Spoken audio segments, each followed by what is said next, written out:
Okay.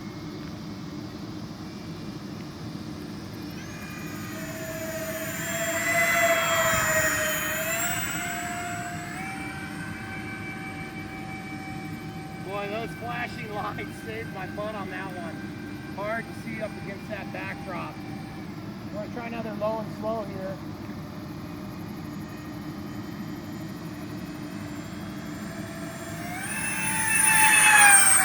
That was not low and slow at all, was it now?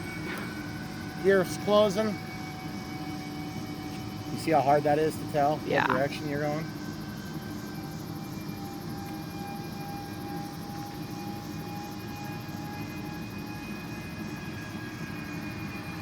Minute 5 here. I'm gonna land from this side over. Okay. It doesn't matter what I want. I gotta have lights so I can see it. Gear's coming out.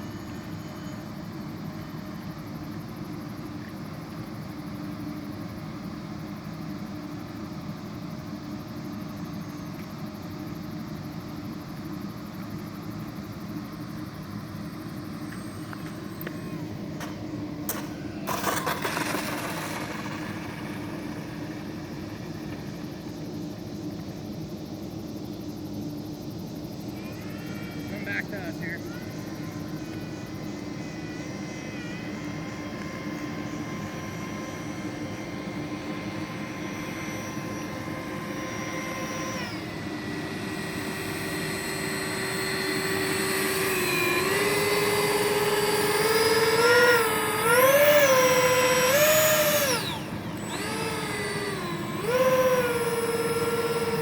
Come back to me here.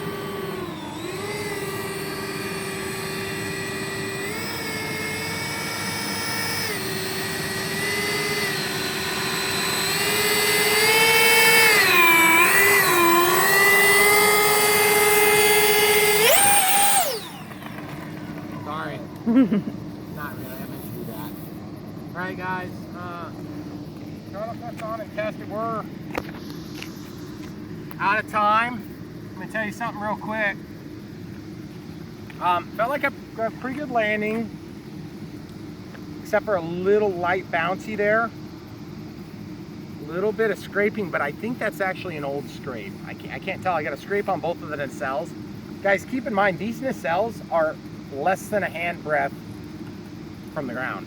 So you get this thing, you better plan on having some good landings, because you're either gonna hit the tail end, you're gonna crash the nose end, or you're gonna hit the mains. And you might also notice that when I bring it into the ground, I'm flying it into the nose wheel. And lucky for me, these are all spring loaded.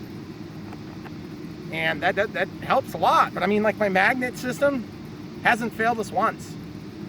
You know, even on the rough landings.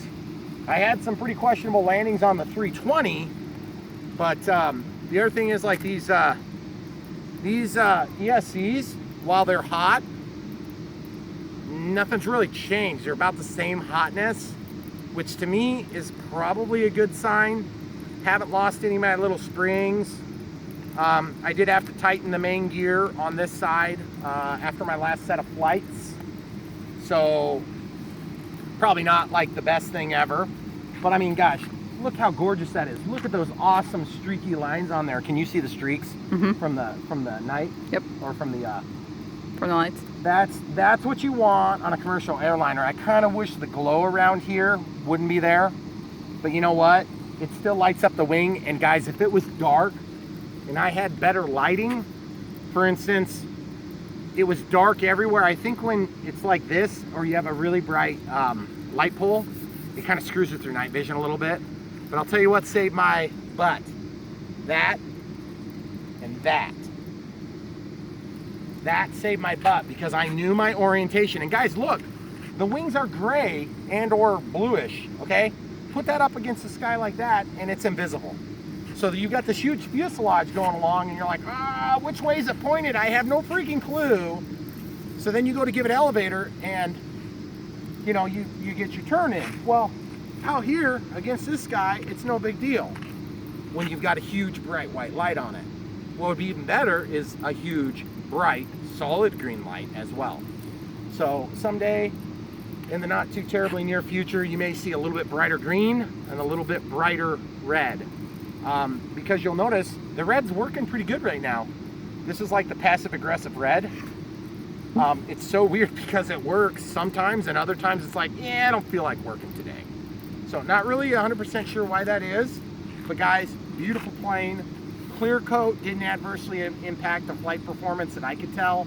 Felt like I had plenty of flight time, plenty of taxi time. Taxi time is a good time to figure out how much flight time you really had left. Overall good performance tonight. Hope we get some awesome slow motion videos from that takeoff. And that yield sign scared the crap out of me because it was favoring toward it.